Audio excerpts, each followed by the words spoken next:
Buscadores por oficio, buscadores del amor. Con trabajo y sacrificio te ofrecemos lo mejor. Si nos llaman buscadores, lo aceptamos con honor. Somos Buscas Uruguayos, nuestro orgullo es para vos.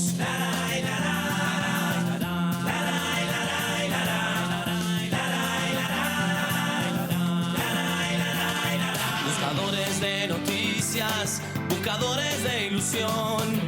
Buscadores de la vida. 14 y 14, este lunes 22 de diciembre. Estamos a nada del brindis por la Navidad, pan dulce, budín inglés y la mar en coche. Muchos temas para conversar con ustedes, también 2 entrevistas y un nutrido panel al que ya comienzo a saludar. Nelson Echegoyen, ¿cómo anda? Hola, ¿cómo te va, Chicho? Un placer. La verdad que sí, bochornoso el tiempo. Sí.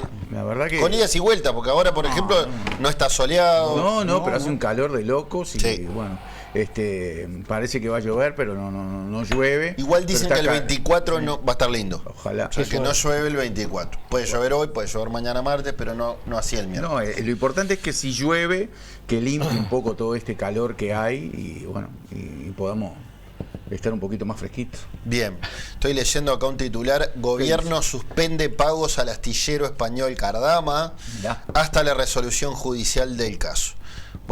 Bueno sería que siguieran pagando, no, lo llevan a juicio, quieren cortar todo y le siguen pagando, sería raro. ¿Cómo anda, profe Miguel Lagrota? Muy bien, muy contento también, sufriendo el calor y festejando que estamos cerca ya del brindis, como dijiste al principio, verdad. ¿no? Es verdad. Fabián Cardoso, ¿cómo anda? ¿Qué tal? Bueno, bochornoso calor, bochornoso como 1 hora y cuarto que demoré en venir en el 370 de Portones hasta acá, en el espacio que compartimos con Bambino. Sí, señor. Reclamos ciudadanos. Quería decir que la verdad... y la gente lo reconoce y dice: ¿vos sos el de buscadores? O... Sí, sobre todo cuando... ¿Sos el de la mar en coche, no? Sí, me pasa sobre todo eso.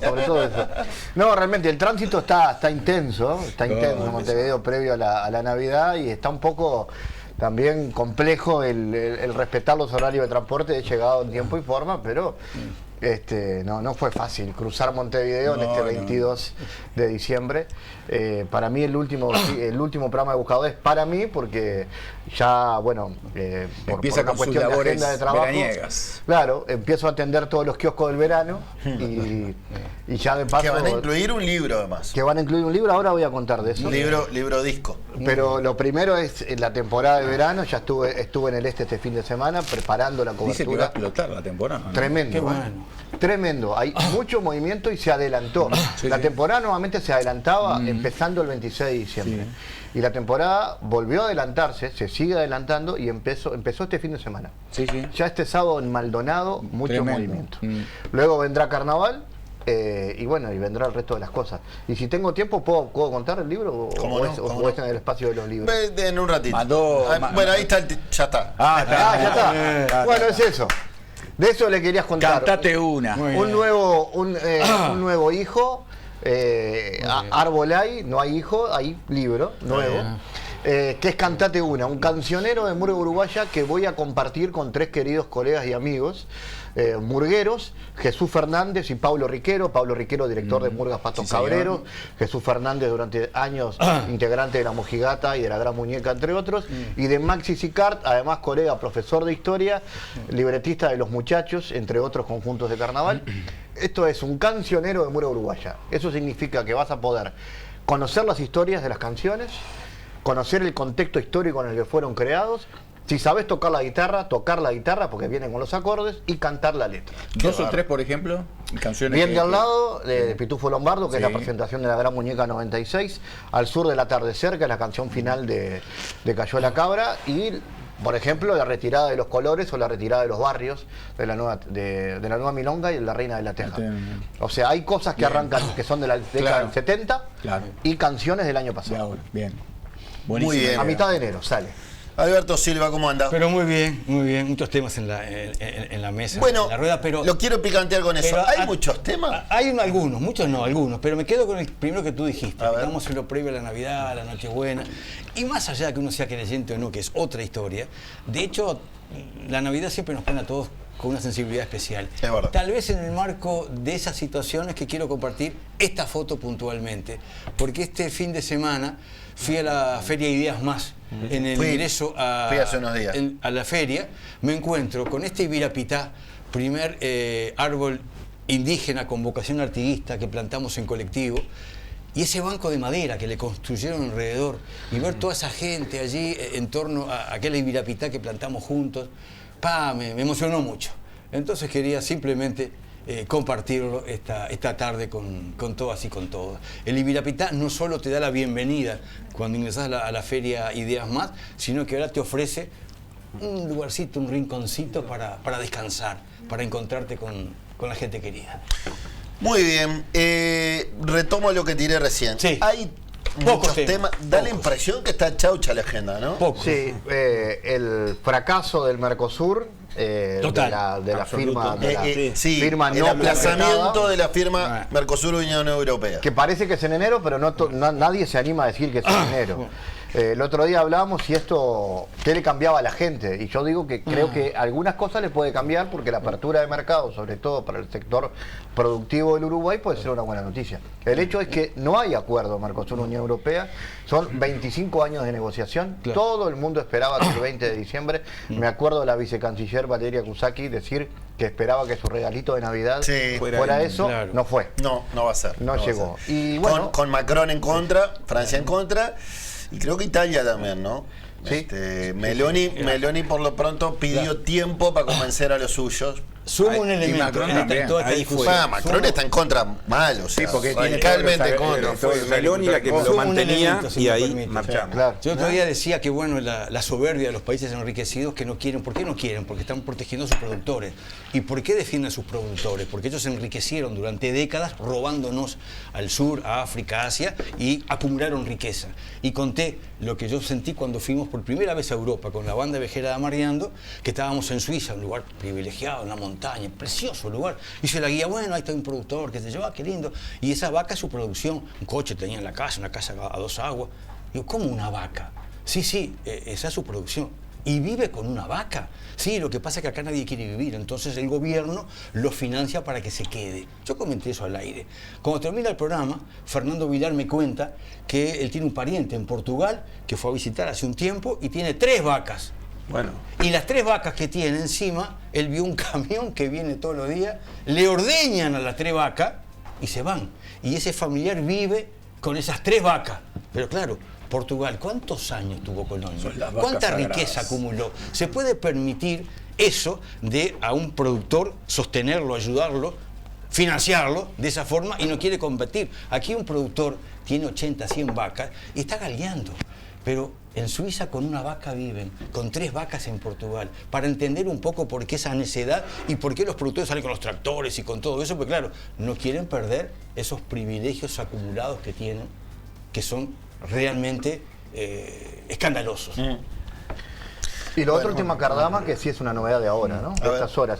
Esto sí, que, el que se título- suspenden los Se pagos. está informando, el gobierno no le pone, no le va a pagar a Cardama y le pone plazos a la rescisión del contrato. Hoy le habló la ministra Eso de ya es un Defensa. avance en la postura del gobierno, ¿no? Sí. Hoy habló la ministra de Defensa y aparece otra vez la posibilidad de que la construcción que se está haciendo en Cardama, que recordemos es en España, se pueda hacer en territorio nacional.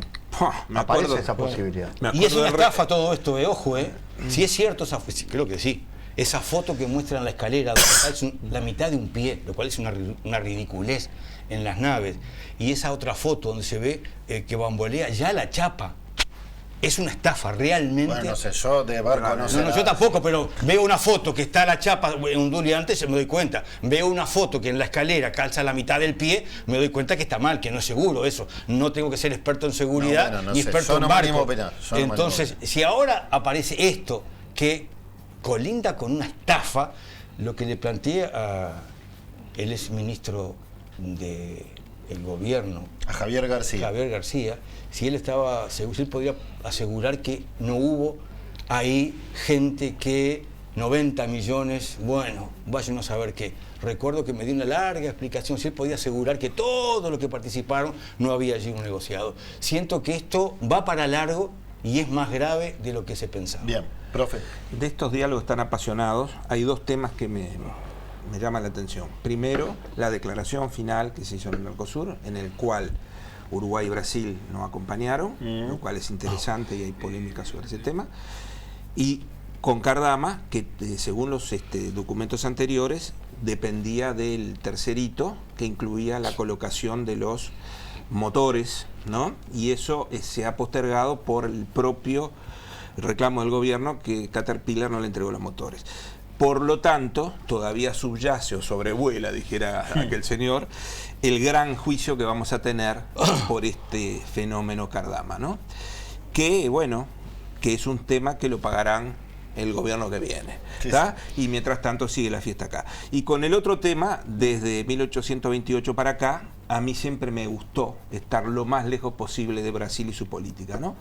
Y seguimos vinculados. A mí me da la impresión que este gobierno de Orsi, por el contrario, ha elegido acercarse a la política tan alto, ¿no? Lo a la cual, política exterior de Brasil, de Lula. Lo cual para nosotros, los vientos de cambio que vienen, diplomáticamente no me parece inteligente, diplomáticamente, no estoy hablando políticamente, ¿eh? Por lo tanto, eso para mí son temas interesantes. Y permitime, porque, señores, la pasión nunca pierde. Acabo de leer un libro impresionante sobre mi pasión y la de todo el Uruguay. Lo va a poner en el arbolito. Esto es un bestseller. Lo va a poner en el arbolito. Compromiso de honor en cada arbolito. Déjelo quieto un si libro. la cámara lo toma. No, Peñarol no puede estar quieto nunca. No, esto es lo que tiene que tener. Yo conozco al autor, le puedo conseguir una. Digo, bueno, la pasión nunca pierde. Y es verdad. En un rato vamos a hablar del libro, así avanzamos, pero en un rato. Bueno, el invitado de hoy seguro no lo va a comprar, capaz que sí, para regalar, no para él, porque reconocido tricolor. Es medio amargado. Hincha de tricolor. Como en el fútbol, se lo muestra. La pasión nunca, querido Pablo. Bueno, en un rato hablo tiene un buen carácter. En un rato hablo del libro que conozco al autor. Sí.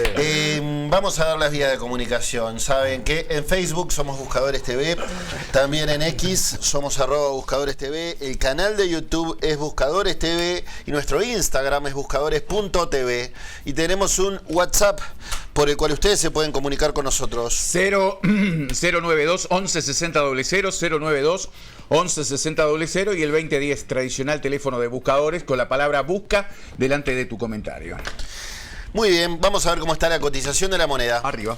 Actualizamos la cotización de las principales monedas con Cambio Misiones. En la esquina más importante de la Ciudad Vieja, 25 de mayo y Misiones. Allá está nuestro amigo Tato y te hace el mejor cambio. Consulta al 2917-2917. Es temporada de mosquitos. Aparato para mosquitos Gimo. Sirve para recarga líquida y también sirve para pastillas. Tiene una llave interruptora con luz, o sea que lo dejas enchufado y después lo prendés de noche y lo apagás de mañana. El enchufe se puede rotar porque la botella siempre tiene que estar vertical. Si lo administras bien, la recarga te sirve hasta para 60 noches. Gimo no es solo insecticida, pero en insecticida es lo mejor. Gimo, calidad comprobada. Porque Inumet está informando el estado del tiempo, 26 grados de temperatura actualmente en la ciudad de Montevideo, 80% del índice de la humedad, 15 kilómetros la visibilidad, la tarde y noche se va a presentar con el cielo nuboso y cubierto, probable la formación de tormentas aisladas, mañana martes vamos a tener 20 grados de mínima y 29 de máxima, pero estará nuboso, cubierto, precipitaciones y probables tormentas, neblinas y bancos de niebla. Esto fue una presentación de... En estos tiempos de festejos, no puede faltar la sidra Tunuyán. Brindá en familia y celebra lo que de verdad importa.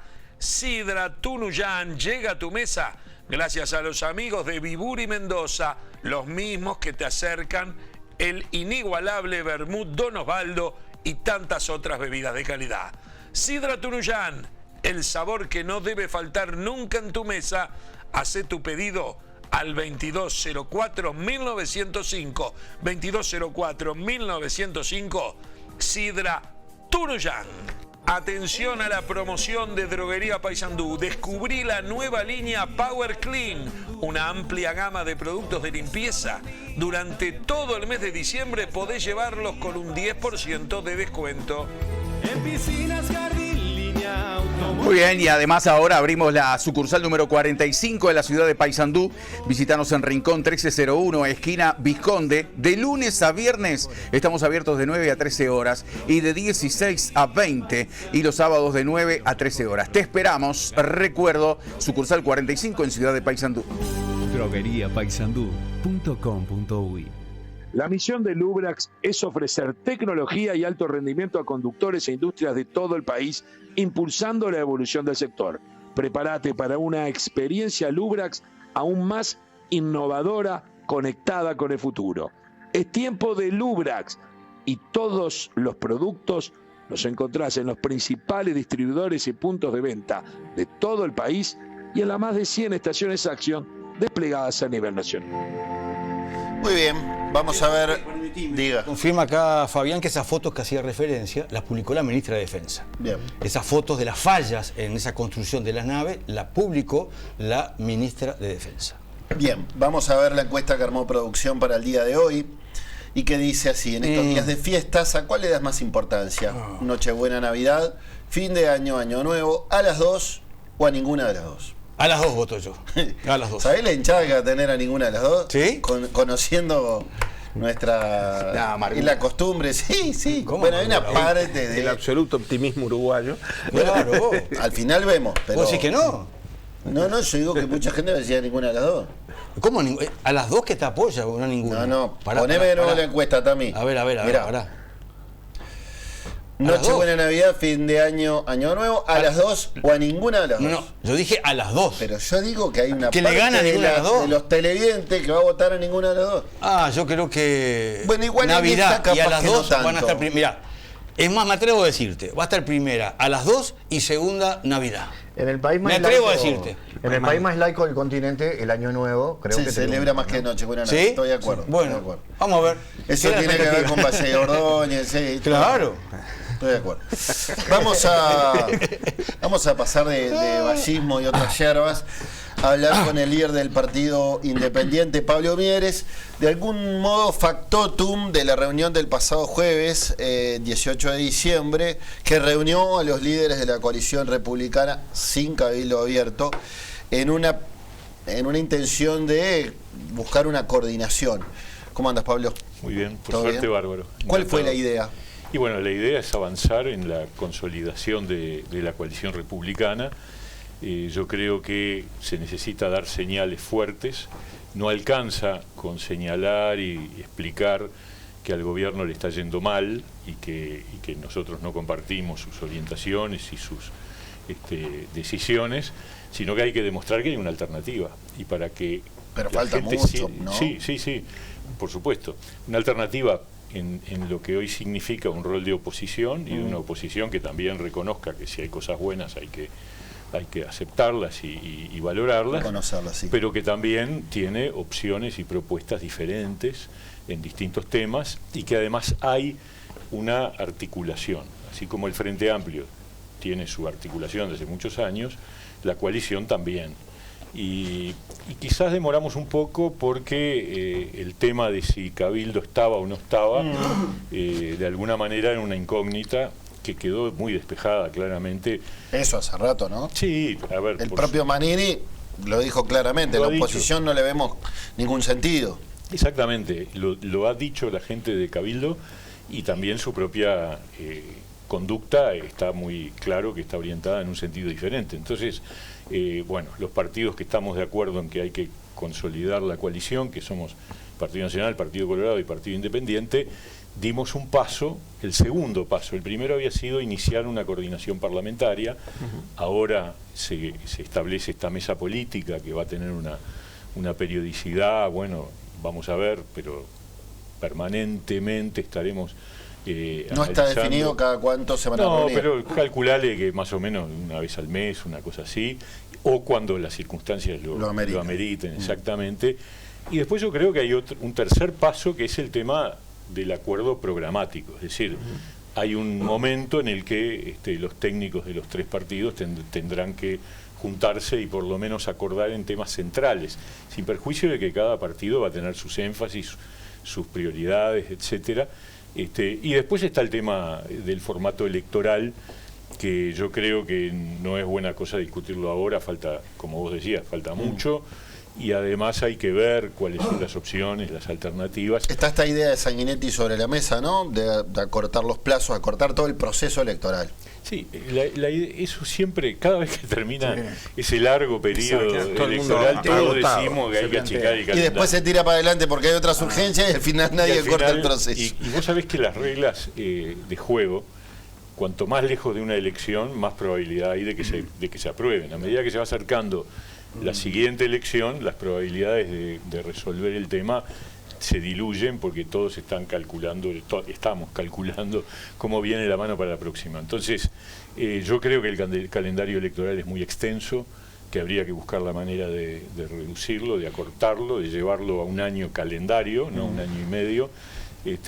Pero hay que ver si tenemos consenso para eso, ¿no? El pasado jueves, más allá de la foto de los líderes partidarios, ¿de qué se habló? ¿De qué discutieron? No, justamente de esto, de la importancia de que la coalición avance. Pero no se empezaron a analizar temas o ministerios o nada. No. Digamos, la labor de los ministerios, no. No, por supuesto que hay temas que están arriba de la mesa. Nosotros tenemos una visión muy crítica y cuando hablo de nosotros hablo del Partido Independiente, pero también de los demás integrantes de la coalición, del grave error que se cometió, todavía estaríamos a tiempo de recoger piola, con el tema del abastecimiento del agua potable para la zona metropolitana. A mí me parece que el camino que tomó este gobierno, desandando las decisiones que se tomaron en el periodo anterior, más allá de si la toma de agua era en Arasatí o era en otro lado, pero digamos, negar la idea de que hay que tener una toma de agua de un caudal inagotable como es el río de la Plata, es increíble, porque además ni siquiera hay un argumento ambiental. Sí. Porque el tema de la cuestión de Casupá tiene afectaciones ambientales muy importantes, pero además golpea sobre una cuenca que ya está fuertemente exigida y agotada.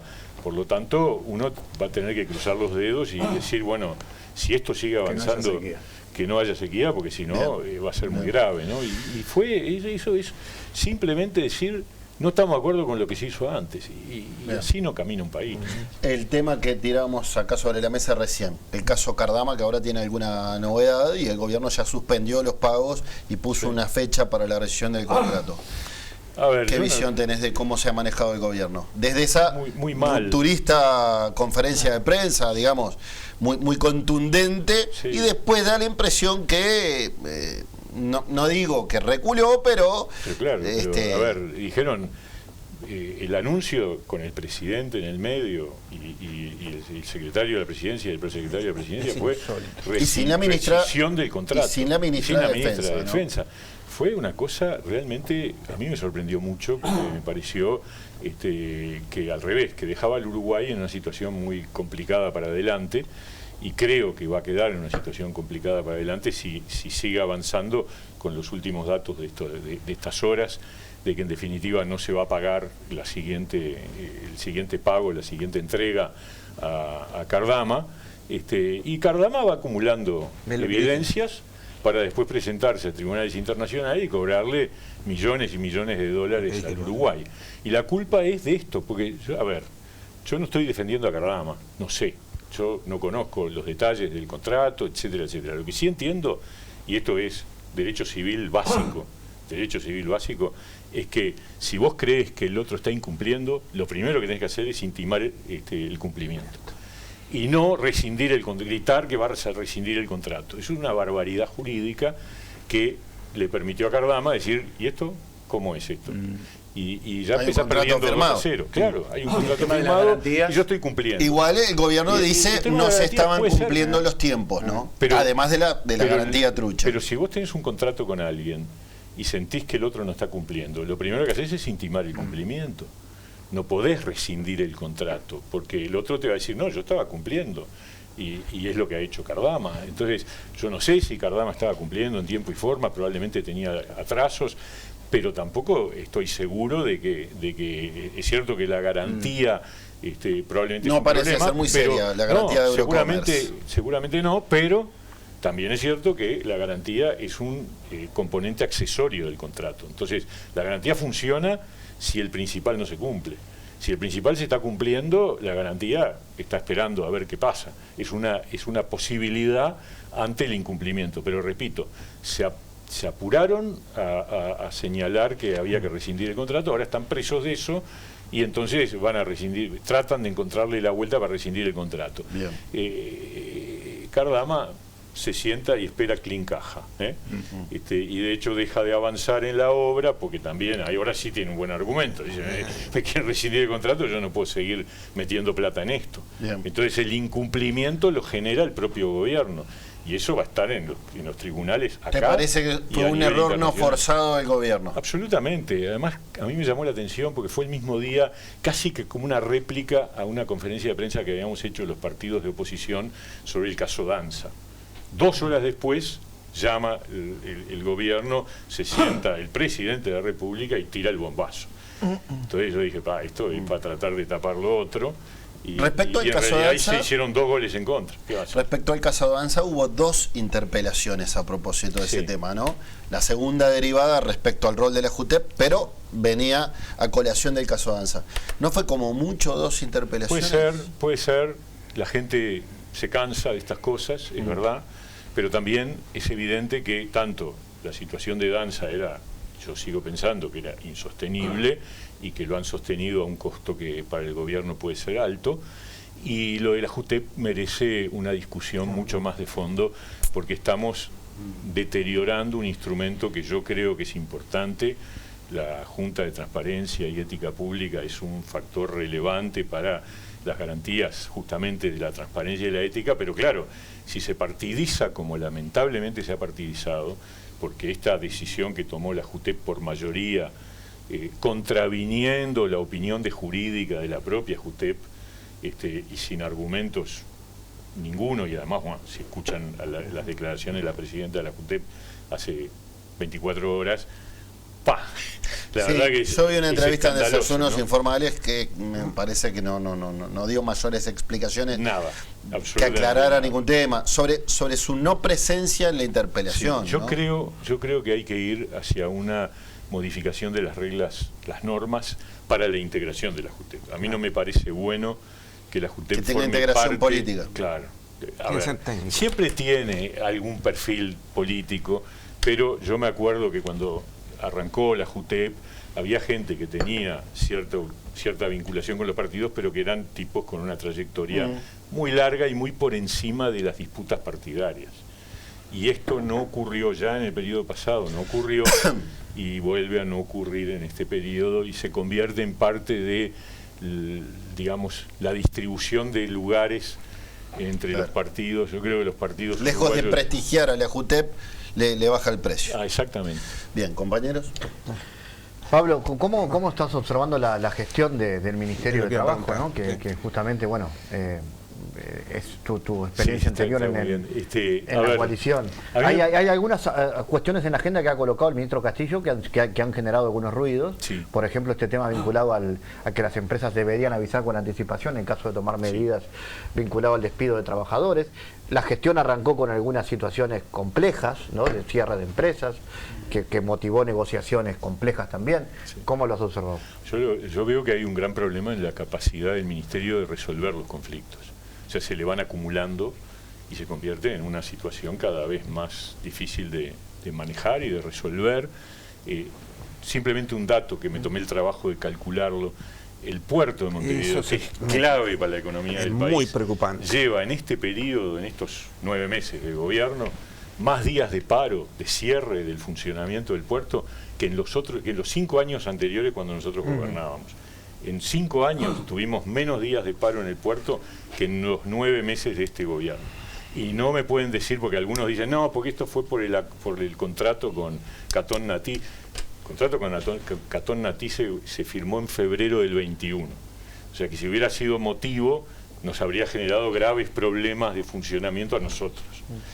Esto no tiene nada que ver, esto es un lío y salen artículos que explican que hay un conflicto entre sectores sindicales, lo que sea, pero vos no podés tener el puerto cerrado y que además está afectando la competitividad, la imagen del país, el funcionamiento de la economía, es gravísimo.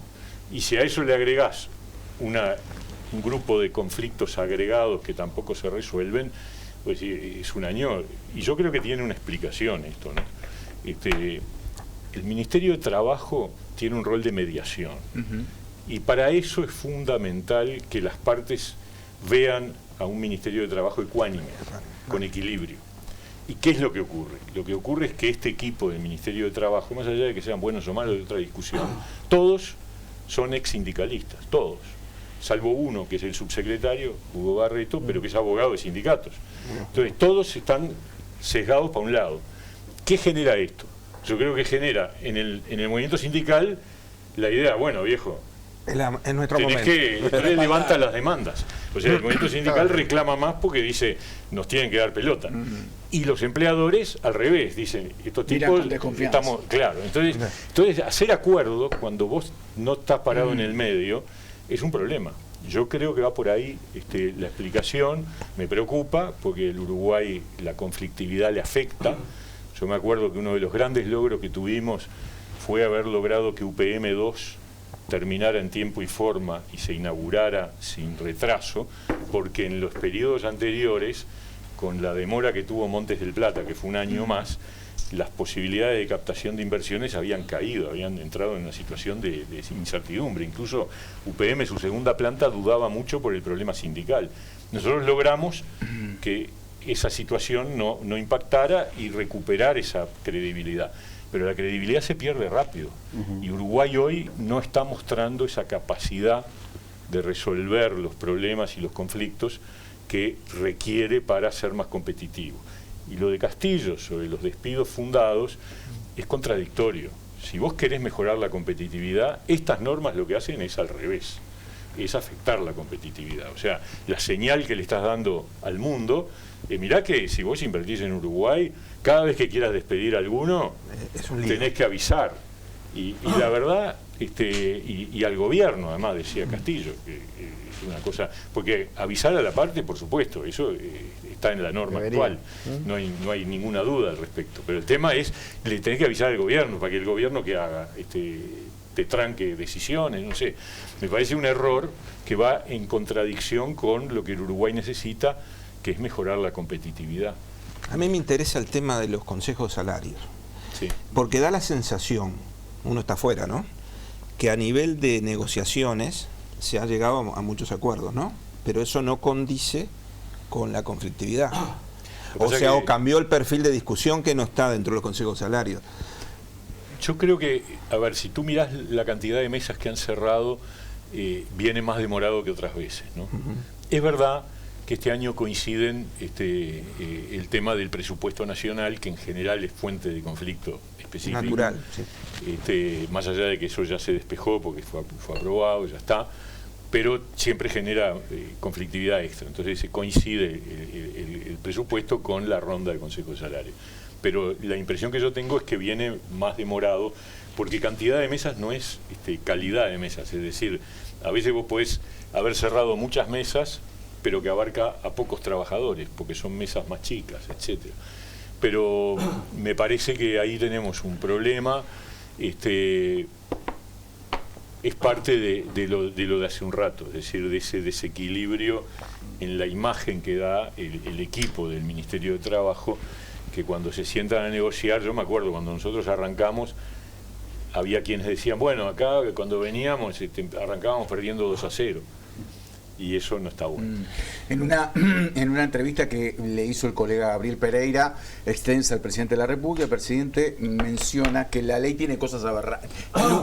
Tiene cosas aberrantes y que hay que cambiarla. Está bueno, pero ¿sabes qué? Llevan un año, avisaron que iban a cambiar, no tocaron nada. Es curioso, porque hace un año, un año no, pero hace 9 meses que están gobernando y siempre hicieron un referéndum contra la luz, que perdieron. O sea, la LUC quedó consagrada, ratificada por el voto popular. Pero, a ver, digan cuáles son las cosas y propónganlas en el Parlamento para su derogación, pero si no, no hagan gárgaras, ¿no? ¿Verdad?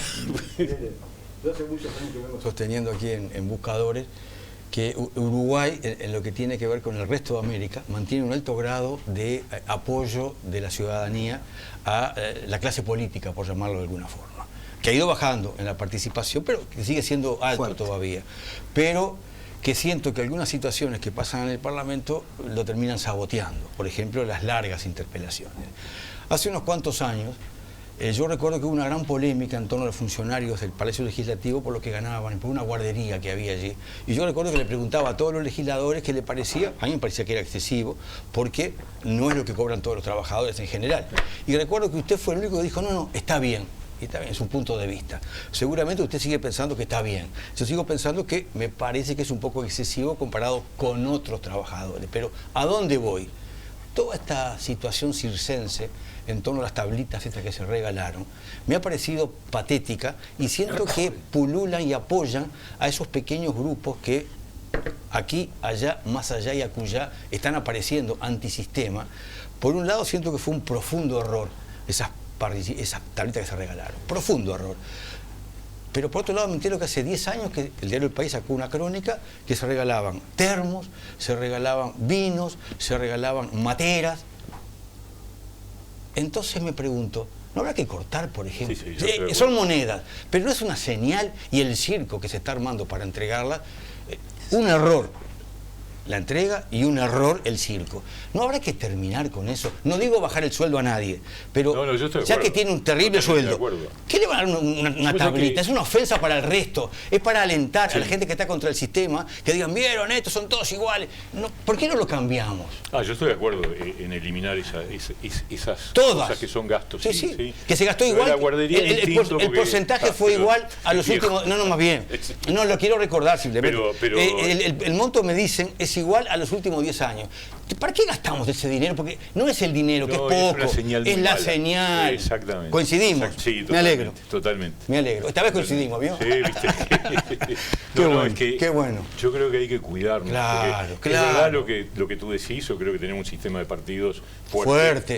Que la gente se siente representado, pero que hay que cuidarlo, eso se gana todos los días. Sí, no darlo por sentado. Obvio. Se puede perder rápido. Ese es el tema. O sea, hay países que también lo tenían y que han sufrido. Yo siempre destaco, aparte, le digo como un plus, que tenemos la suerte que tenemos dos países fundacionales, dos partidos fundacionales que son de los más antiguos del mundo. Y tenemos una coalición de izquierda que es modélica. En muchos países quisieran tener lo mismo. Y también es muy antigua. Sí, claro. Y es modélica. ¿No? Entonces, las dos cosas es un basamento para esto. Ha bajado la participación, yo lo sé, y también la credibilidad, pero todavía es muy alta en América. Totalmente. Ahora, este tipo de situaciones, esto de las tablitas, es un escándalo ridículo al cohete. Totalmente de acuerdo. ¿Extrañas el Parlamento? Bueno, a ver, a uno le gusta estar en el Parlamento, le gusta estar en la actividad política. Claro. Estamos en eso, sigo estando en la actividad política, en la dirección del Partido Independiente, pero tanto cuando me tocó estar en el Ministerio de Trabajo como cuando me tocó estar en el Parlamento me sentí muy bien. O sea, parece que era un rol que uno se sentía llamado a cumplir por una cuestión vocacional. Claro, además uno siente eso, que fue muy buen trabajo, muy buen trabajo, muy buen ministerio. Muchas gracias. Vale, corresponde decirlo públicamente, porque si lo decimos en la esquina... No, la verdad que había yo siempre digo, porque es verdad, y lo quiero decir otra vez, teníamos un gran equipo. O sea, el Ministerio de Trabajo funciona también cuando vos tenés un equipo en donde era espalda con espalda. De hecho, nos seguimos juntando. El otro día tuvimos un asado de fin de año en casa con todo el equipo del Ministerio de Trabajo de aquel entonces, porque funcionamos muy bien y había intercambio, más allá de que había gente de todos los partidos de la coalición. Había blancos, colorados, Cabildo y nosotros. Estaban los 4 partidos. Y sin embargo hubo una solidaridad y una sintonía y capacidad también, ¿no? La verdad. ¿Lo ves bien a Daniel Radío en el INISA? ¿Crees que puede llegar a ser útil? Muy bien, nosotros tomamos esa decisión con total conciencia cuando vino la propuesta que... Inicialmente se hablaba para el IRCA terminó Sí. desembarcando en el INISA. Sí, cuando el presidente Orsi me llamó para plantearme, antes de hacerle el planteo a él, estuvo muy bien, me dijo, mirá, nosotros estamos pensando en esto, Saavedra le gustaría contar con Daniel Radío, no sé cómo lo ven, le dije, mirá, tomo nota, déjame hablar con él, déjame conversarlo con el partido, y en el partido todos estuvimos de acuerdo, estando Daniel de acuerdo, de que ahí había un rol para cumplir. De hecho, hoy estuve en un acto que organizó el INISA con el Ministerio de Trabajo, por el tema de las posibilidades de obtener puestos de trabajo para los gurises que están en INISA. Yo creo que son señales muy importantes y que tienen que estar por encima de las diferencias entre oposición y gobierno. Y Daniel está haciendo una muy buena labor en un equipo de trabajo que yo creo que va a funcionar muy bien. Y bueno, veremos, el tiempo dirá, ¿no? Muy bien. Gracias, Pablo. Pablo Mieres, líder del Partido Independiente. Bueno, Gracias feliz por esta Navidad, charla. feliz año, Muchas feliz gracias. Navidad también Lee para este toda la libro audiencia. porque te va a hacer bien. Y No lo va a leer, estropees Esto te va a hacer el bien porque No yo te lo va a leer, conozco pero- del liceo. ¿Te das cuenta que nos estropeó el cierre? Sí, nosotros fuimos al mismo colegio. Pero puede ser un lindo regalo. Jugaba de arquero. Mirá vos. Sí, tiene No que tenía ese preguntarle. dato. ¿Qué tal era como arquero? Bien, bien. ¿Era bueno? Y ocupaba- Gran panelista. ocupaba el- Como arquero, gran panelista de buscadores. Qué malo que se sos, revolea. Checho. Pero nos conocemos de adolescentes. Mirá, o sea, viene Pero- del palo de Milei, que era arquero también. Milei. No me compares con Bueno, Milei. Bueno, está. yo la tiro, tiré todo en común con Milei. Se le complicó la no, vida. lo prohíben a Pero- Tiene algo en común con Pero no me Milei. compliquen, No, pero insultos no me no, compliquen Checho, con no. ese libro al final. Te defendió un libro, vos, te defendió un libro y ahora lo insultaron. ¿Vieron la sonrisa que logramos de mi querido Pablo? Gracias, Pablo. Que anden bien. Vamos a dar una vuelta por Canelones y por Punta del Este. Mira. Nunca fue tan fácil ponerse al día con la contribución inmobiliaria en Canelones. Convenios sin multas ni recargos y hasta en 60 cuotas según el padrón. Desde agosto, un plan pensado para que todas las personas puedan acceder. Agéndate por el 1828 o ingresa en imcanelones.gov.uy para más información. Esta es tu oportunidad de ponerte al día. Canelones avanza con la gente. ¿Sabías que en Punta Shopping podés tener descuentos, talleres, shows y beneficios exclusivos? Hacete socio AMI. Es fácil, gratis e instantáneo. Te adherís y listo. Ya accedes a todos los beneficios. No te quedes afuera. Ingresá a ami.com.uy, unite ahora y empezá a disfrutar. Punta Shopping, el shopping de los beneficios. En estos 35 años nos pasó de todo. Nos conocimos y juntos dimos nuestros primeros pasos. ¿Te acordás? Cuéntele a la gente. ¿Por qué quiere Macro? Porque Macromercado es negocio. Macromercado. Lo mejor está por pasar. Bueno, muy bien. A propósito de lo que, de lo que comentaba el profe del libro, tengo, digamos, una suerte de presentación, un video que hicimos con la gente de Penguin Random House a propósito de este libro, que usted puede llevar al arbolito de Es Navidad. una linda opción para ahora, para regalar en Navidad. Yo o creo que Reyes. sí. Queda feo que lo diga, pero me Ah, parece pero está que sí. bien. Si no nos damos nosotros para adelante, que no va. Estas son mis palabras, a ver.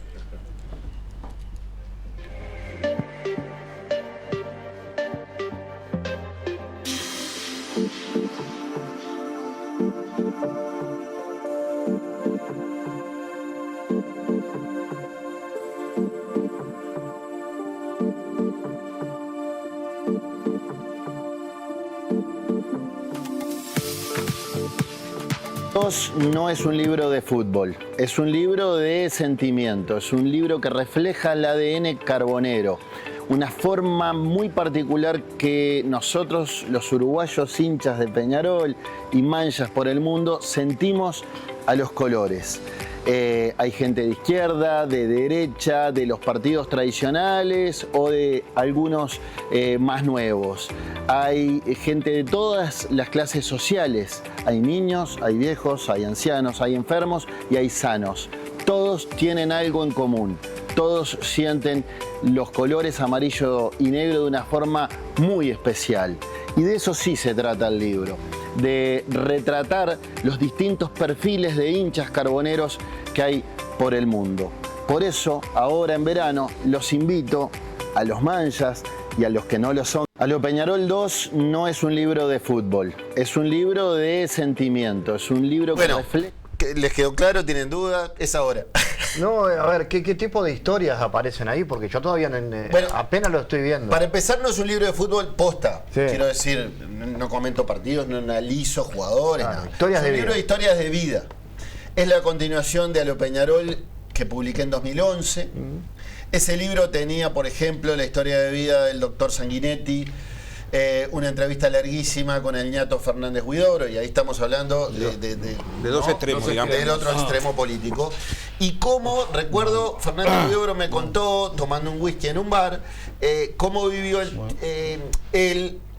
¿Cómo se imaginaba Fernando Morena? Exacto, cómo extrañaba a Peñarol e imaginaba a Fernando Morena estando preso en un aljibe.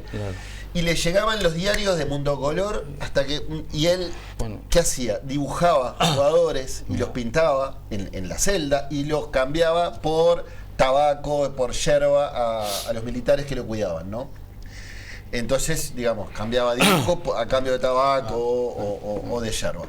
Y le llega una foto de Morena y dice, así que este es el Morena que escucho que hace goles, todas las semanas hace goles, y no le conocía la cara a Morena. Se pone a dibujar a Morena y después lo trocaba por cosas que eran muy preciadas en la cárcel y compartía de hecho con Mujica. Sí, Alberto. No, te iba a hacer una acotación justamente hablando de Eleuterio Fernández Huidobro. No todos tienen por qué saber, la bandera de los Tupamaros es la bandera de Artigas y tiene en el medio una estrella con una T. La estrella es amarilla y la T es negra. Y eso tiene que ver con Eleuterio Fernández Huidobro. No tenía pero este que te iba a dar ahora, menos lo tenés porque casi nadie lo tiene. Cuando él forma la CAP, Corriente de Acción y Pensamiento, y yo lo entrevisto en la rueda de Mariano, yo me imaginé que esas iniciales eran Corriente de Acción y Pensamiento, pero eran algo más. Y le digo, perdóneme, Eleuterio, usted, la CAP tiene que ver con Peñarol. Hizo una larga pausa, sonrió y públicamente dice sí, es Club Atlético Peñarol. Sí, claro. Bueno, les decía, el uno tenía, por ejemplo, un niño teletón, Kevin Regerman, que tenía dificultades para caminar, pero soñaba en su mente inocente con algún día llegar a ser futbolista profesional. Eso como cuando a Solé hicieron una nota y le dijeron, ¿viste de qué partido? ¿De qué partido era? ¿Qué ideología política tenía? Bueno, en este país todos son de Peñarol y Nacional. Yo soy de Bellavista. Y bueno, tenía un barra brava que estaba preso en el Concar, Eduardo Rodríguez, líder de la barra de los feos de la Unión, a quien fui a entrevistar a la cárcel, de hecho. O la viuda de Cacho Caetano, Rosita Barcia de Caetano. Bueno, el 2 retoma esa idea de historias de vida. Y por ejemplo, sin proponérmelo, sin buscarlo, me encuentro con la hermana de Cacho Caetano, íntima amiga de otra gran hincha, que es Carmen, Carmen Suárez y Norma Caetano, que están en la película Manchas. Son dos viejitas muy pintorescas y que van y gritan. Muy divertidas. Sí. Está la Tita Picarelli, que tiene 97 años, una hincha icónica, casi centenaria, y que vio décadas de fútbol, ¿no? Cuando yo arranqué en vestuarios, la Tita Picarelli, que siempre llevaba caramelos. Mirá vos. Una crack. ¿A los jugadores? No, a nosotros, a los periodistas que estábamos cubriendo ahí. Una crack, una crack. Está Tato Algorta, que es el ganador de Gran Hermano y que sale de la casa de Gran Hermano con un gorrito de Peñarol y cantaba canciones de Peñarol. Hay dos jugadores hinchas, Maximiliano Olivera y Javier Méndez. ¿Qué más? A ver. Bueno, Sanguinetti me engalana el libro con el prólogo, ¿no? Escribió el prólogo del libro. Está Pepe Larriera, también icónico, barra de Peñarol de los años 80. Hay una científica, Fernanda Cerdá, que tiene algunos inventos en su haber que registró con iniciales de jugadores de Peñarol. Qué grande. FM9 por Morena o KD12 por Kevin Dawson. Qué increíble. En fin, es un libro de historias de vida. Lo que tienen en común es que todos son hinchas carboneros. Como todo el Uruguay. Tampoco tanto. Cuando hagas la mayoría creo que sí. El tercero, te sugiero, que siempre me llamó la atención, que intentes ubicar a esa muchacha que en medio de aquel incendio están transmitiendo el incendio en la televisión y pasa y dice, ¡mira Peñarol! Y sigue de largo. Tenés razón, ya sé cuál. El centro de shopping. Ahí está el shopping. Intentó ubicarla y en el tercer libro, porque fue algo folclórico. El gordo de la Colomba. ¿Cómo le ¿no? Y el gordo de la Colomba. Ahí tenés dos personajes. Hay unos cuantos. Ahí tenés dos, mirá, bien. ¿No tenés así dos? hay unos Ahí cuantos. tenemos la tercera versión. Así hay unos cuantos. Y Peñarol Inteligencia, el otro. Tenés tres. Hay unos cuantos, 100%. Se llama Algo Peñarol 2, La pasión nunca pierde. ¿Tenemos conectado el segundo invitado? Todavía no, Tami. Bueno, mientras, Bambi, tenemos algunos mensajes. Vamos con mensajes. Dice el 394 Fabián, ¿viajaste en ómnibus, no en Uber o taxi? Dice el 394. Viajé en ómnibus como la mayoría. La mayoría viajar en ómnibus. Cuando no llego, pelo a cualquiera de esas plataformas. Pero está clavado. Estamos todos locos, Cardama flor de joda, y suponen que nos van a hacer juicio y lo vamos a perder y que pagará el próximo gobierno. ¿Acaso no es campaña política asustando a la gente? Lo dice el 107.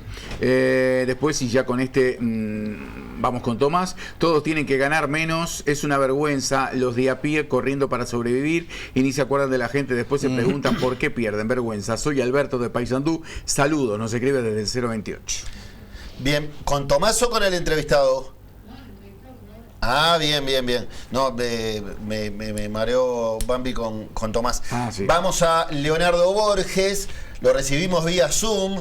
Leo Borges es historiador, profe de historia y también escritor. Ya tiene unos cuantos libros en su haber. ¿Cuántos libros, Leo? ¿Cómo andan? ¿Todo bien? Todo bien. Son 14. 14. Bueno, a mí me quedó el dato que faltaba es que el mío es el octavo libro. Y vos sos bastante más prolífico, 14. Este se llama, tenemos la tapa por ahí, Tamara, Los Tres Pepes, Artigas, Valle y Ordóñez y Mujica en el camino de la identidad uruguaya. Y voy a hacerte la pregunta que me está sugiriendo la pantalla, que me está sugiriendo Penguin, nuestra casa en común. ¿Qué une a Artigas, a Valle y Ordóñez y a Mujica, más allá del nombre, a tu juicio? Bueno, primero obviamente que todo esto arranca con una frase de hace muchísimos años que tuvo el ex embajador Patiño Mayer, ¿se acuerdan? Sí. Que él habló de los tres Pepes orientales, ¿no? A partir de ahí, de alguna manera quedó resonando. Después el MPP, muy vivo en su momento, hizo una campaña con los tres Pepes, ¿no? 1811, 1911, 2011. Pero en realidad este libro no es un libro que trate sobre la biografía de cada uno y tratar de unificarlos o de igualarlos ni nada de eso, sino que es un libro sobre la identidad uruguaya, sobre el imaginario colectivo uruguayo y cómo estos tres personajes han sido construidos por ese imaginario, pero al mismo tiempo lo construyen en parte. Entonces, ¿qué es lo que los une? Y bueno, obviamente su nombre, José, Pepe, no es casualidad, o es casualidad, pero también, de alguna manera, una sincronía interesante, ¿no? Cada uno aparece cada 100 años. Además, Valle nació 6 años después de la muerte de Artigas y Pepe Mujica nació 6 años después de la muerte de Valle. Son casualidades simplemente, pero que ayudan de alguna manera en un juego lúdico a poder entender la historia del Uruguay a través de estos tres nombres, que obviamente cortan toda la historia del Uruguay, desde que esto no se llamaba Uruguay hasta ahora, ¿no? Hasta la muerte de Pepe. Entonces, a mí me ayuda estos tres nombres a jugar un poco con determinados conceptos de la uruguayés que nosotros hemos hecho propios, que son parte de nuestro imaginario, pero también de nuestra forma de ser, de actuar y de sentir, que son trabajados en el libro. Bien. Doy ejemplos. El Estado, el papel del Estado, la religión, la educación, la justicia social, los derechos individuales, y otros temitas que van apareciendo y que de alguna manera estos tres Pepes tienen cosas que decir sobre la construcción de ese imaginario. Porque los tres, en definitiva, también han sido construidos por nosotros. Bien. La voy a picar un poquito y miro de soslayo al profe Lagrota para que después me dé su opinión. Pero pregunto con cierta picardía. ¿Los tres son hombres de izquierda? ¿Es otra cosa que tienen en común? ¿Hay una ideología de izquierda entre los tres? No, fíjate lo interesante de todo esto, ¿no? Que vos tenés un Artigas que obviamente no forma parte de esa subdivisión que vos estás haciendo de izquierda y derecha, obviamente, por su tiempo histórico, sobre todo. No es que la izquierda y derecha nace con la Revolución Francesa, pero con conceptos absolutamente distintos a los nuestros. Sí. Pero ahí vos tenés un colorado, como fue Valle, nunca renegó de su coloradismo, nunca. Mirá que tuvo oportunidades de romper el partido, si él quería, tenía los votos, tenía el apoyo y no lo hizo. Por lo tanto, de alguna manera tiraba muy fuerte digamos, su padre, o la memoria de su padre, ¿no? que fue quien lo hizo colorado. Y tenés un blanco, porque Mujica en esencia era herrerista y de alguna manera después se convierte en guerrillero, de una guerrilla muy sui generis, una guerrilla que es muy hija de su tiempo y muy hija de determinados conceptos pasados. Eso yo cito por ahí a Hobsbawm, que habló en un libro póstumo sobre las guerrillas y nombra a Uruguay muy por arriba, pero claramente la guerrilla, digamos, del MLN, si bien levantaba determinadas banderas del socialismo y que la revolución cubana estaba ahí dando vuelta, es una revolución también que tiene un atisbo blanco bastante grande. Y Pepe, de alguna manera, y él no lo negaba ni un solo minuto, lo decía todo el tiempo, que él tenía muchas cosas herreristas. Cuando él hablaba, por ejemplo, del antiimperialismo, citaba al viejo Herrera. Bien. Profe, ¿querés agregar algo? Sí, ¿cómo andás, Leo? Un gusto como siempre. Nos encontramos cada vez que presentas un libro, pero bueno, bien vale la pena, ¿no? Escuchame, leyendo el libro, yo traté de hacer mi lectura, ¿no? Sobre esa construcción que hemos hecho, ¿no?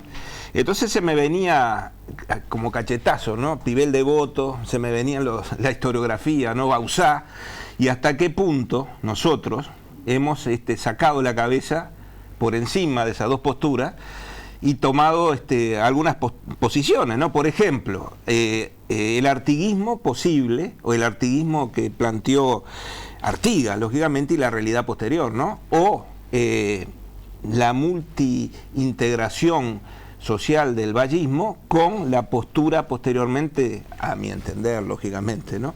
De un nacionalismo exacerbado como el de Mujica, ¿no? Digamos. Entonces yo, tratando de hacer el hilo, llegué a una conclusión. Somos socialdemócratas a partir de un fracaso liberal, integrativo que planteó el artiguismo, ¿no? No sé si coincidís conmigo, digo, porque... Eso, ¿compartís? Es una visión bien interesante. Cuando dijiste el artiguismo posible, pensé que ibas a hablar de Rivera y del libro de Padrón Fabre.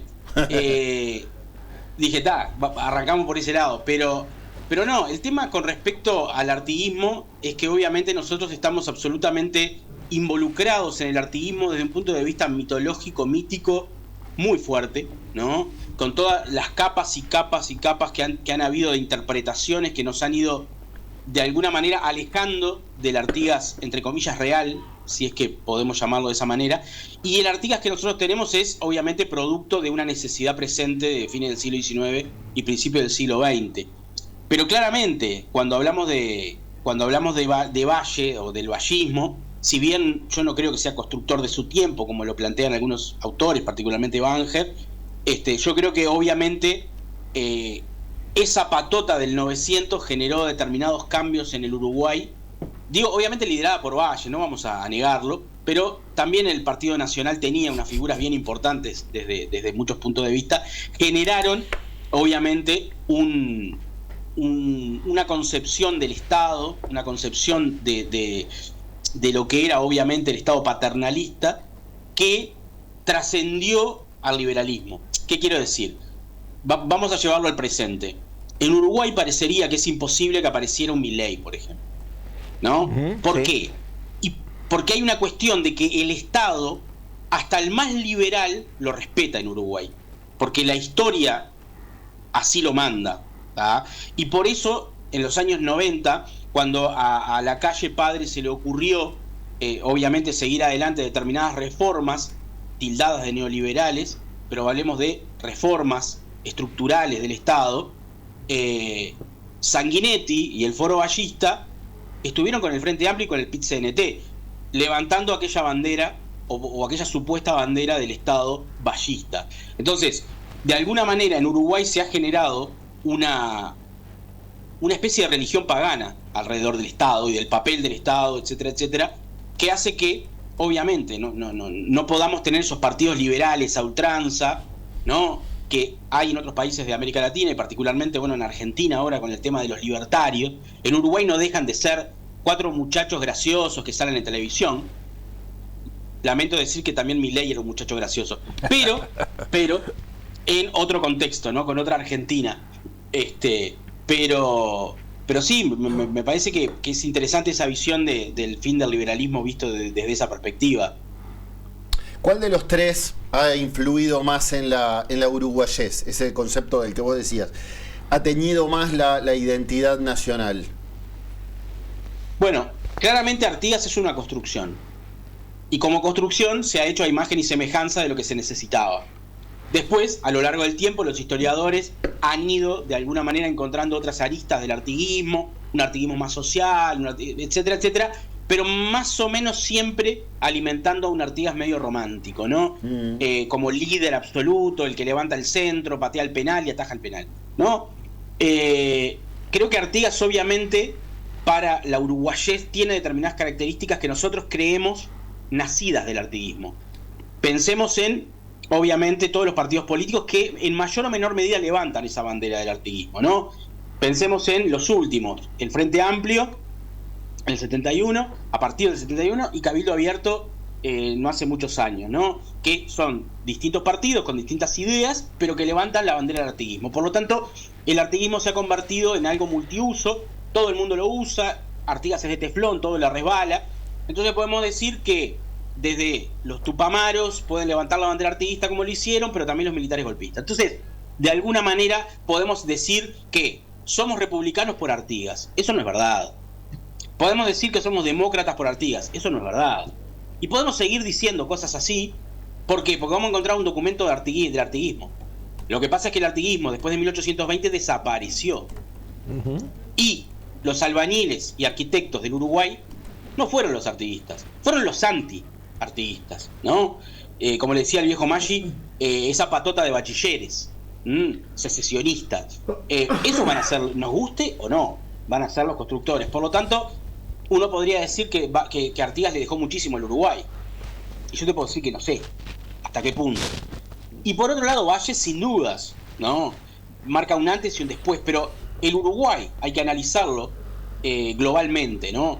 Uruguay era un país que, producto de la reforma vareliana, se gesta como un país distinto, como un país que logra tener una generación del 900 de todos los partidos, un cuadro político brillante, ¿no? Donde estaba Valle Ordóñez, donde estaba Domingo Arena, pero también donde estaba Luis Alberto de Herrera, donde estaba Carlos Roxford, donde estaba Martín C. Martínez, donde estaba Emilio Frugoni. Entonces, a partir de ahí, Uruguay gesta determinados cambios que tienen que ver con el Estado, que tienen que ver con los derechos individuales, que tienen que ver con un montón de cosas que obviamente calaron hondo, pero que también fueron destruidas en su momento. La crisis del 29, el terrismo intenta destruir determinadas cosas. Antes lo había intentado hacer el Alto de Viera, morigerando algunas cosas. Pero sí, de alguna manera, a partir del 29 uno puede encontrar frenos reales a lo que era el vallismo. Pero después vino el neovallismo, ¿no? Luis Valle, levantando determinadas banderas que eran similares a las de su tío, pero también tuvo un coto, una crisis brutal y tremenda, que fue la crisis, obviamente, que culmina en los años 60, que culmina con los golpes de Estado en América Latina. Entonces, bueno, uno podría decir, ¿qué tenemos? Y bueno, tenemos retazos de un poco de todo, ¿no? Y bueno, Mujica, de alguna manera, obviamente, lo analizamos distinto porque es un personaje contemporáneo, y yo trato en el libro de ser muy respetuoso en ese sentido. Es un personaje contemporáneo, entonces y que divide, hay que tener mucho y me da la impresión que divide mucho más aguas Mujica que los otros dos, ¿no? Yo tengo una pregunta sobre tiene más, tiene más, no digo unanimidades porque no hay unanimidades, pero tanto Artigas como Valle Ordóñez reúnen un caudal de simpatía mucho más, mucho, sobradamente más que el de Mujica, que es un tipo amado por muchos y resistido por otra porción de la población. Mi pregunta, Leo, va en ese sentido, ¿no? Ahí va. Te redondeo esto. Pepe Valle era igual. O sea, mira, en su época era igual. Pero era odiado en un momento, esto el profe Lagrota lo sabe. En un momento, yo en este libro y en otros anteriores cito algunas cosas de los herreristas y de determinados grupos antivallistas y decían cosas horribles de Valle, pero horribles de verdad. O sea, por ejemplo, yo escribí un libro hace años sobre la jura de bandera, fue mi primer libro, de hecho, del 2005, y ahí yo analizo, digamos, cómo se gestó legislativamente lo que fue la ley de instrucción militar que trajo la jura de bandera. Entonces, ahí los herreristas, y Herrera en particular, Luis Alberto, y también Eduardo Víctor Aedo, dicen cosas terribles de Valle, un Valle ya muerto hace unos cuantos años, en el 29, estos en el 40, y dicen cosas terribles. Dicen como que, digamos que el vallismo iba derecho a la anarquía, ¿no? O sea, a subvertir los valores, a no creer en Dios, a cosas que en aquel momento eran verdaderamente importantes y queridas por aquella sociedad, hoy en día ya no importan tanto, pero también dividió las aguas fuertemente Pepe Valle, obviamente, y también las dividió Artigas en su momento. Bien, sí, Fabián. No, la pregunta justamente, Leo, es tomando en cuenta que claramente existe un artiguismo, existe un vallismo, claramente expresado como ideología, ¿existe un mujiquismo? Es una muy buena pregunta, porque en realidad ha pasado muy poco tiempo de la muerte de Pepe. Pepe obviamente que ha generado, como decía Checho, amores y odios, ¿no? Y obviamente nosotros lo analizamos desde el punto de vista de los avatares políticos, no desde el punto de vista histórico ni historiográfico todavía, sino de los avatares políticos. Entonces de repente el PPD, como tiene una cosa, digo la otra, o de determinados proyectos que fracasaron, o de educación. Y ojo que yo en el libro ahí analizo que se hicieron muchas cosas en educación durante la presidencia de Mujica. A veces, obviamente no se hizo una reforma profunda, pero eso no lo hizo en los 15 años del Frente Amplio, no se hizo y se va a hacer ahora. Si hay algo para lo que no tiene huevo la izquierda es para hacer una reforma educativa. Eso lo ha demostrado absolutamente. Pero durante la presidencia de Mujica se hicieron un montón de cosas en educación, tiro la UTEC, por tirar alguna, o el INED. Sí. Pero más allá de todo eso, hablar de un mujiquismo desde el punto de vista de ideología o de movimiento, ¿no? El prefijo ismo, el sufijo ismo siempre es como movimiento o ideología. Claramente hay un movimiento detrás de Pepe. De hecho, todo el mundo tiene... Que confluye en el MPP, claramente, ¿no? Confluye en el MPP. Claro, pero yo creo que los politólogos ahora tienen una gran interrogante y es qué va a pasar en la próxima elección. Lógico. Con el MPP. Sí, sí. Es como una pregunta. El líder, ¿quién será? Simplemente para aportar, Artigas en su momento fue criticado, odiado muchísimo, despreciado. Y no por casualidad, después vino La Leyenda Negra. También fue muy, muy polémico. Y en la actualidad, caso único en el mundo, vuelvo a señalarlo, quien para mucha gente es el referente en la República Oriental del Uruguay, Sarmiento le camina por encima. Caso único, alguien que es su enemigo, que lo destrata, que lo insulta, que lo desprecia, como Sarmiento, pasa por encima de Avenida Artigas. Caso único en todo el planeta. Es verdad. El Boulevard Artigas, sí, pero antes estaba cortado, ¿no? Algún día va a cambiar eso, algún día va a cambiar esa ridiculez, esa ofensa permanente al mejor de nosotros. Ya es polémico que diga el mejor de nosotros. Ya es polémico que yo sé, a veces lo peleo y le digo el mejor de nosotros a Valverde, pero al menos es un referente nacional. Y que el referente le pase por encima una calle que lleva ese nombre, con la excusa que hay un puentecito, una esas son ironías, estoy pero no puede ser, hay cosas que... ¿Hasta cuándo vamos a permitir atropellos como yo creo que daría un debate larguísimo eso del mejor de nosotros. No, eso sí, porque está bien. El propio Artigas después se puede debatir, ser referente de los orientales, no así de los uruguayos. Que le camine por encima a alguien que lo despreció, que en sus libros dice cualquier disparate de Artigas, alguien que decía que la sangre de los gauchos solo sirve para abono de la tierra, alguien como Sarmiento le pase por encima, es una cosa... Es claro, es una cosa increíble que pasa únicamente acá en Uruguay. Y la mayoría, no pasa nada, vamos a dejar, no cambiemos, no hagan olas.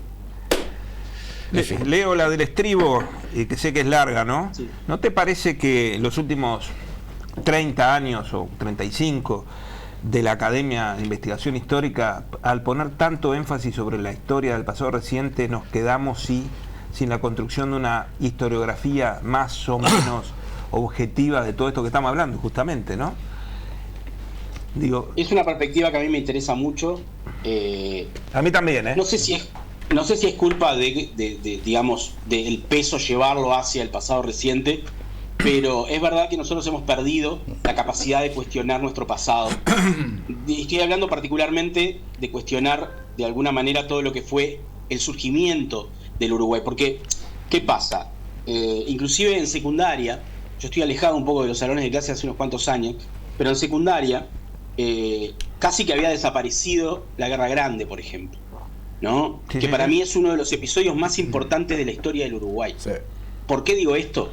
Porque si Uruguay es una democracia plena hoy en día, y un ejemplo para el resto de Latinoamérica y tal vez para el resto del mundo, es porque tiene partidos políticos fuertes.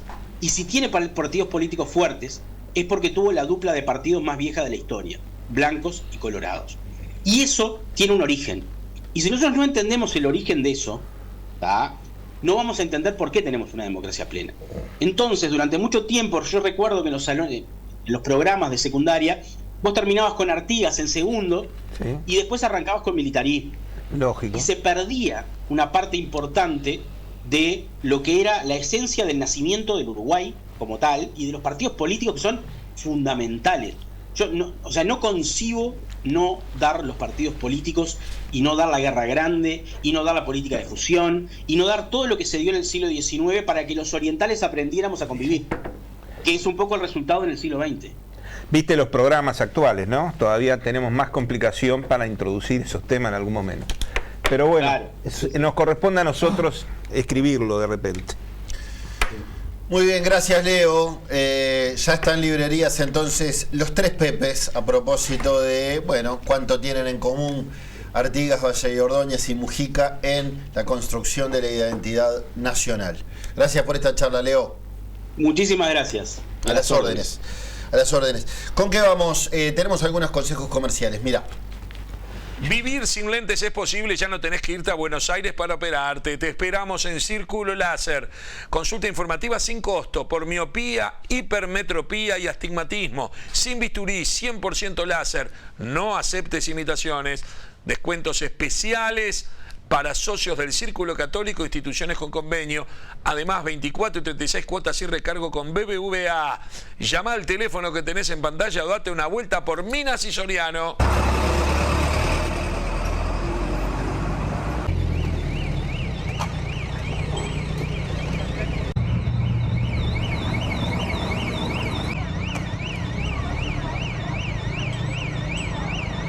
La marca más elegida por los uruguayos para mudarse. Todos los servicios en un solo lugar. DT Mudanzas.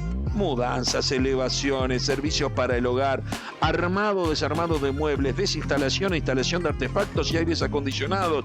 DT, todos los servicios en un solo lugar. Embalaje profesional, insumos para mudanzas en nuestra tienda.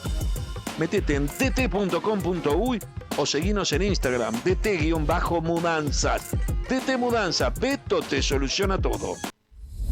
Taller Gráfico, más de 20 años de experiencia en el mercado. Impulsamos la imagen de tu empresa con materiales impresos de alta calidad. Hacemos que tus ideas se destaquen y tu comunicación tenga la mejor presentación. Taller Gráfico. Atención, atención, atención, porque el 20 de abril se viene un periplo excepcional. La ruta de las librerías. La banda viajera de Margueando se apronta para un viaje realmente único y sin precedentes. Visitaremos Lisboa, Oporto, Madrid, Barcelona, Bruselas, París y sus más antiguas librerías y bibliotecas, acompañados por Mario Delgado Aparaín. Informes al WhatsApp 097-381-870 y el correo ventas@sur.com.uy. Le gustaría, profetamos con toda la expectativa de este periplo, recorrer estos lugares, la parte turística, por supuesto, pero tenés este plus. El 20 de abril. El 20 de abril estamos con toda la expectativa, porque esto sí que es realmente único. Y sumarle ese plus. El otro día estaba con, bueno, después de contar algún detalle de algún plus que vamos a hacer en las noches, con tiempo libre, los que quieran, con Mario Delgado Paraín. Siento que va a ser una experiencia realmente fabulosa. Realmente fabulosa. Tenemos mensajes de los televidentes. Ya está Tomás, pero un par de mensajes, Bambi, y vamos con Tomás. ¿Cómo no? Artigas termina peleado con todo el mundo. dice, por algo termina solo y fuera del país. Eran todos malos, dice el 410. Era tóxico. El mantener las ideas a veces cuesta eso. Artigas mantuvo las ideas. Era el Bielsa de la Mirá lo que época. venimos a descubrir ahora. Para este muchacho Obdulio es una invención colectiva que nos llevó a creer que fuimos campeones del mundo en el 50. Todo para que nombremos a un periodo histórico como el Uruguay feliz. Le entran a la historia todo para sentirse los unos de la investigación histórica, dice el 355. Tomate un whisky de parte mía. Me mató eso, no sé. No es hora, profe. Pero por las dudas, porque lo veo amargado. Bueno, lo tenemos conectado. Sentate que se te pasa. Lo tenemos conectado Tomás Friedman. ¿Cómo andas, Tomás? ¿Qué tal? Buenas tardes, Checho, estimados panelistas, televidentes, ¿cómo están ustedes? Muy bien. Bueno, muy hoy bien. es un día muy especial para mí. Hace 53 años, 22 de diciembre de 1972, fue la llamada telefónica de Radio Ocarbe a Carlos Páez Vilaró, donde dio a conocer la lista de los 16 sobrevivientes de los Andes, sin saber todavía si su hijo estaba entre los sobrevivientes o no, así que para mí sigue siendo un momento histórico en mi carrera periodística, un momento histórico en mi vida que tuvo repercusiones a nivel mundial. Aquel momento en que Carlos Páez Vilaró, a través de la teletipo, empieza a leer los nombres y en la mitad se para y dice: Carlitos Miguel Páez, mi hijo. Carlitos Miguel Tomás, Páez, tenemos el audio, tenemos, ahí está. Vamos tenemos con el audio, vamos a escucharlo un poquito y después te escuchamos. Bueno, mi querido, te voy a decir los nombres de los chicos. ¿Tú me escuchas? Te escucho. Adelante, por favor. Eduardo Estrado Furioste. Reitéramelos 2 veces cada nombre, por favor. 2 veces cada nombre. Eduardo Estrado. Eduardo Estrado. Antonio Vicentín. Antonio Vicentín. Álvaro Mangino. Álvaro Mangino. Daniel Fernández. Daniel Fernández. Carlitos Miguel Páez, mi hijo. Carlitos Miguel Páez, mi hijo. Fernando Parrado. Fernando Parrado. Roberto Caneta. Roberto Caneta. Adolfo Strauss. Adolfo Strauss. Gustavo Servino. Gustavo Servino. Cedrito Algorta. Cedrito Algorta. Alfredo Delgado. Alfredo Delgado. Roberto François. Roberto François. A ver un momentito. Roy Harley. Roy Harley. José Luis Uchiarte. José Luis Uchiarte. Ramón Sabella. Ramón Sabella. Javier Metol. Javier Metol. Esta sería la lista de los cuales algunos han sido rescatados. Y los otros están en periodo de ser rescatados. La hemos recordado en otras oportunidades. Recuerdo, hace unos años que estoy en Buscadores, cada vez que llega esta fecha lo recordamos, porque sabemos lo importante que es para ti, Tomás, y me animo a decir para la historia de la radiofonía nacional, ¿no? Sí, sí. Es un hito en la historia de la radiofonía uruguaya. Así que, bueno, nos alegramos por ti.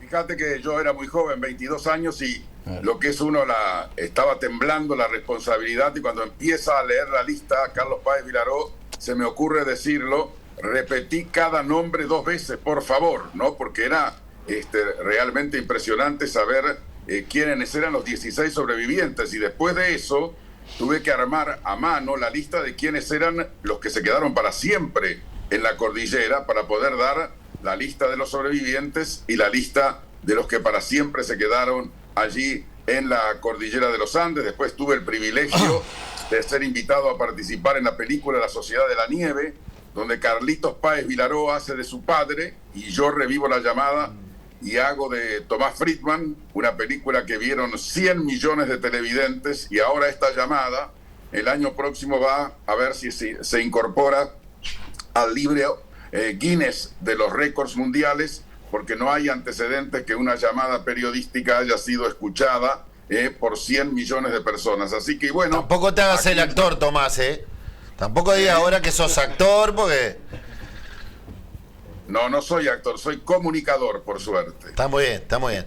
Bueno. Y además, fíjate que aquí hoy en Buenos Aires estuve en un programa de televisión, en 2 programas de radio, en un seminario en la Universidad de Buenos Aires, hablando de estos temas, hablando no solamente de la llamada, sino hablando de temas como es la supervivencia, como es la lucha del ser humano por vivir, como es la lucha del ser humano ante situaciones extremas, cómo reaccionan, cómo son los liderazgos, cómo se comporta el ser humano, cuál es la capacidad racional que tiene y a veces no racional con tal de aferrarse a la vida. Así que hoy ha sido un día lleno de emociones, todavía me queda una más en el Centro Cultural Borges de Buenos Aires, donde también vamos a revivir esos momentos que ha sido desde la caída del avión hasta el momento en que Carlos Páez Vilaró lee esa lista histórica. Aquí Buenos Aires se está preparando igual que Montevideo y igual que el resto del mundo para la Nochebuena y para la Navidad. Acá los comercios están con ofertas especiales, los shoppings están llenos, la calle Florida, la calle Corrientes llena de gente con paquetes, comprando alimentos, comprando regalos, comprando pan dulce. Los precios acá en Argentina en relación a Uruguay están aproximadamente entre un 30 y un 40% más baratos, dependiendo de los productos. Para que tengan una idea, un pan dulce bueno aquí en Argentina vale entre 200 y 250 pesos uruguayos, un budín inglés vale 150 pesos, un turrón vale 130 pesos, quiere decir que los precios siguen siendo pero muy convenientes. Y por otro lado también dicen que los pasajes a Uruguay a partir del 25, es decir, a partir de Navidad y hasta el 2 de enero, Buenos Aires, Montevideo, Colonia, Buenos Aires, Colonia, están totalmente agotados, igual que las bodegas de los barcos con autos que van a cruzar hacia Uruguay, igual que los puentes internacionales que ya comienzan a mostrar una gran cantidad de turistas que van hacia allí, igual los vuelos, hay vuelos ahora que se han inaugurado directamente desde Buenos Aires y desde San Pablo al aeropuerto de Punta del Este, lo que todo hace presagiar una muy buena temporada turística para nuestro país, así que eso es una muy buena noticia por lo que significa el turismo. En Uruguay 100.000 personas trabajan para el turismo, así que es una de las industrias sin chimeneas, uno de los sectores que tiene la mayor cantidad de empleos, que hoy evidentemente es una buena noticia terminando este año 2025, que a nivel internacional las principales publicaciones, el New York Times, el Washington Post, la Deutsche Welle, le preguntan cuál es el personaje del año en el año que termina, y todos coinciden en decir que el personaje de este año es la inteligencia artificial, que va a cambiar el mundo, que va a cambiar la vida de todos los seres humanos. Así que de eso, Checho, vamos a hablar en estos días. ¿Por qué la inteligencia artificial va a cambiar la vida de la humanidad? Muy bien, gracias, Tomás. Nos encontramos, como siempre, en Buscadores. Así es. Diga. No, si me permitís, quiero, ya que salió este tema, agradecer públicamente a Tomás Friedman, que él fue el que comparó esta hazaña con la hazaña que se vivió cuando arrancó la dictadura en el penal de Punta Carretas. Él comparó esta hazaña con la hazaña que yo plasmé en el libro El socialismo en el penal de Punta Carretas. Entonces quiero hacer un reconocimiento público. Y también al sociólogo Esteban Perroni, que dijo lo mismo. Yo pensé que lo había tomado de él, pero me dice que no, que era un pensamiento de él, cosa que para mí, como, bueno, ya que estábamos hablando del libro, me honra muchísimo. Y Tomás, que lo veo muy emocionado por todo eso, que él haya pensado en esa comparación, para mí es una especie de condecoración. Está muy bien. Fabián, quería decir algo. Hay una noticia de los últimos minutos, que es ¿qué pasó? La decisión de la justicia, concretamente el juez Claudio de León, en la zona del departamento de Río Negro, en Eventos, ha decidido el procesamiento de 9 militares retirados a penas de entre 11 y 15 años de prisión. al concluir hoy el caso Roslik, el juicio por el caso Roslik. Algunos de los represores, Óscar Mario Roca, Dardo Iván Morales, Abel Pérez, 15 años, Héctor Correvera y Jorge Slopi, 14 años, Daniel Castel, 13 años, y Luis Echeverret a 11 años y 6 meses. Son un grupo importante de represores de la dictadura vinculados al secuestro y desaparición de Vladimir Roslik. Esta sentencia de la justicia hace un rato nada más. Bien, que seguramente tendrá repercusiones políticas, sí, claro, porque bueno, se comenzarán a expresar los líderes de los distintos partidos. Bambi, vamos a los televidentes a ver. Sí, nos quedaron pendientes igual de todas maneras. Bodegas Picardo. ¿Qué pasa? Y también si te querés ir en verano de vacaciones, Colonia es una muy buena opción. Vinos Picardo. Cada botella cuenta una historia. Brindá con nosotros y create momentos inolvidables. Picardo, familia de vinos, donde la tradición se encuentra con la pasión. Y además, poné la etiqueta que quieras a un vino Picardo para regalos empresariales. Llama al 099-579152 y hacé tu pedido. Si contás los días para volver a Colonia, si soñás con sus playas y sus atardeceres, entonces sos hincha del verano. Porque ser hincha del verano en Colonia no es gritar en una tribuna, es vivirlo, respirarlo, disfrutarlo a cada momento. En sus playas, en el casco histórico, en las fiestas, los paseos y esos atardeceres que no se olvidan. Este verano, vivilo de verdad.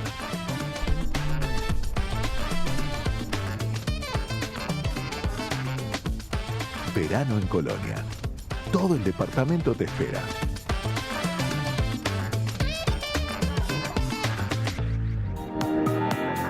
Muy bien, Bambi. Sí, vamos con mensaje. Hola, recién mostraron una playa. ¿Dónde es el lugar? Gracias. ¿Esa era la playa?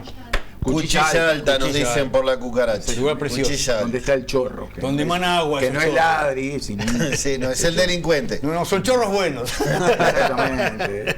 Este muchacho, Leonardo Borges, lo estuve escuchando y lo que vi fue que se envuelve en su propio delirio, que no piense, no seas mal. No, pero está bien, a ver, mientras no es insulto, si a ver compro un libro y adentro me viene que uno nació 6 años antes y el otro también 6 años. Bueno, él dijo que son casualidades, pero que a él le sirve narrativamente para un hilo conductor entre los tres. Estimados buscadores, cuando un hijo de Artigas le lleva una carta de Rivera y un ejemplar de la Constitución, no lee la carta de Rivera y le dice a su hijo: ya no tengo patria, si me dejan salir del Paraguay me iré a morir a la provincia de Corrientes. Mediante el pacto de Ábalos, Corrientes y las misiones argentinas se mantuvieron fieles al pensamiento artiguista, una república federal. Soy un oyente desde el 9:43. No está tan narrado el televidente. No, para nada. Lo que pasa es que es lo que decíamos con Alberto. Artigas es el sinónimo de la orientalidad y del federalismo. Totalmente. No así de la uruguayés. No, son cosas no de distintas. los uruguayos. Por eso algunos preferimos decir que somos orientales y uruguayos. Ponemos el término orientales en primera instancia. Digamos, se apegaba a la teoría de la patria grande. Claro. Perdón, señores, dice el 038. Yo iba a una escuela ubicada en Canelones y Salterain, que por la mañana se llama Artigas y por la tarde Sarmiento. Tenemos una avenida General Flores que atraviesa medio Montevideo y una calle de segunda llamada Leandro Gómez en Villa García. Eso sí me indigna. Totalmente. Es el 038. Te agrego una Y un cosita. parque Rivera, que era el parque Durandó, que le inventaron, estos los colorados que metieron por todos lados su impronta. Y el estadio Charrúa en el Parque Rivera. Bueno, más ridículo que eso no puede ser. Yo estoy acá, estimado. No puede ser, no puede ser. Y el penal de Libertad, el Cerro Chato, ¿qué me dice? No les alcanzó con un departamento, no les alcanzó con la avenida más extensa de todo Montevideo, no les alcanzó con la escultura, no les alcanzó con la plaza en Santiago Vázquez, no, era Rivera. Pero construimos todo. Sí, sí, y construyeron mucho también. Y bueno, esos son los dramas del crecimiento. Sí. En el medio de este debate que quedaba en el medio. No, le agrego un dato nada menor respecto al tema del caso de Roslik. El juez Claudio de León, cuando terminó la sentencia, realizó un pedido de disculpas en nombre de la justicia del Estado uruguayo por la situación vinculada a este caso. Lo cual, bueno, es una actitud novedosa. Estamos hablando de algo que pasó. Estamos hablando que pasó hace 40 años. Los calificó como un crimen en esa humanidad. No hay otra forma de calificar esto. Y el pedido de disculpas en nombre del Estado uruguayo.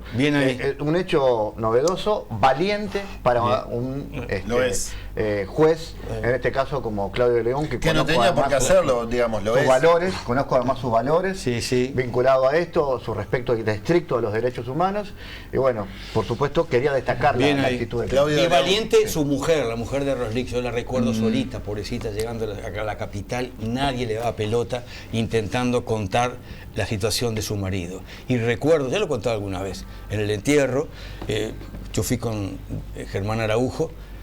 Éramos muy poquitos periodistas que fuimos a San Javier. No fue casualidad, tampoco eso. Bueno, muy bien. Casi nos vamos a la tanda. Bueno, vamos. Bambi, ¿algún mensaje más? Sí, vamos con mensaje. Me parece bien, dice, me parece bien que avisen al empleado con anticipación que lo van a despedir. Eso es pensar en las familias trabajadoras. Dice el 315. Excelente programa como siempre. Tengo casi 70. Mis primeras cédulas de identidad decían nacionalidad oriental. Abrazo desde el cerro. Dice el 974. Después dice, perdón, el general Daniel Castells no fue comandante en jefe del ejército. Uno de los periodos de Vázquez, dice el 038. No sé, hay que averiguar. Puede ser. Profe, ¿algo que quiera decir casi en el final? No, lo convencí de llevarse para el verano a los Peñaronosos. Pero creo que sí, me falta abrazarte nada más. Digo, que cómo estos temas generan polémica, ¿no? Porque estamos... Bueno, no debería, ¿no? Lo de Roslik, ¿decís? No, todo lo que hemos hablado hoy. Todo es polémico. Bueno. Desde Artigas hasta...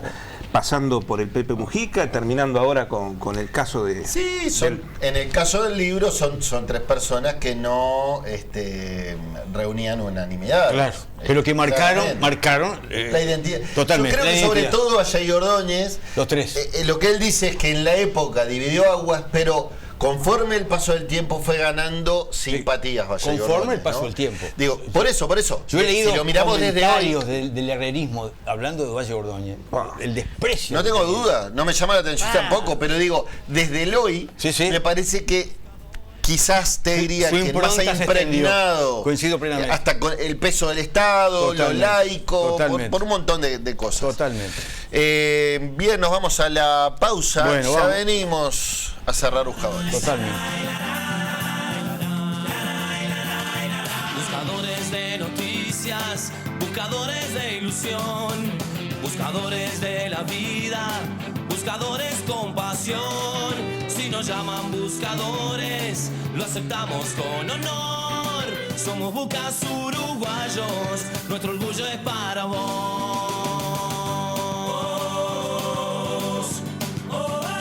Es para vos.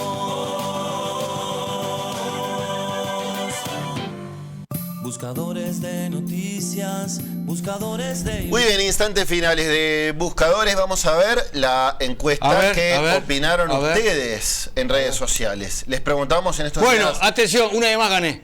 Una vez más mi intuición. Esto es lo mismo porque Alberto acertábamos por la intuición, por saber, por conocer a la gente. Dije, a las 2 va a ganar. Segunda noche de Navidad. Me dijeron que no, va a ser fin de año. Gané.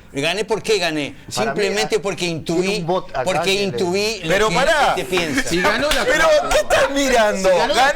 Ganó a ninguna de las dos. La mayoría es a las 2. No. Después viene ¿cómo que no? A ninguna de las dos 29. Claro. Bueno, de las negativas. Sabíamos eso. No, ¿por cómo sabíamos?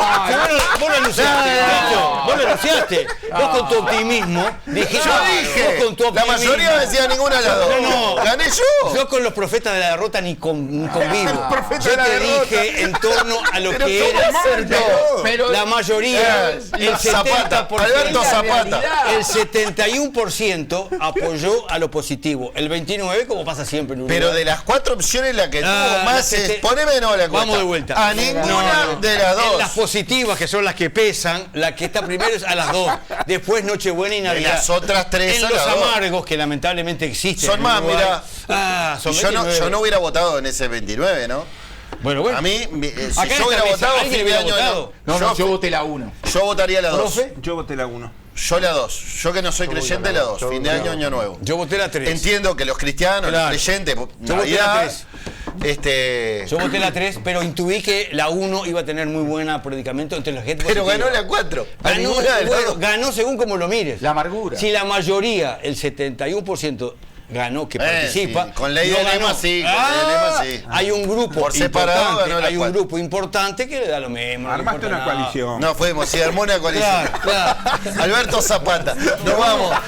Vamos arriba. Chau. En honor, somos buscas uruguayos, nuestro orgullo es para vos.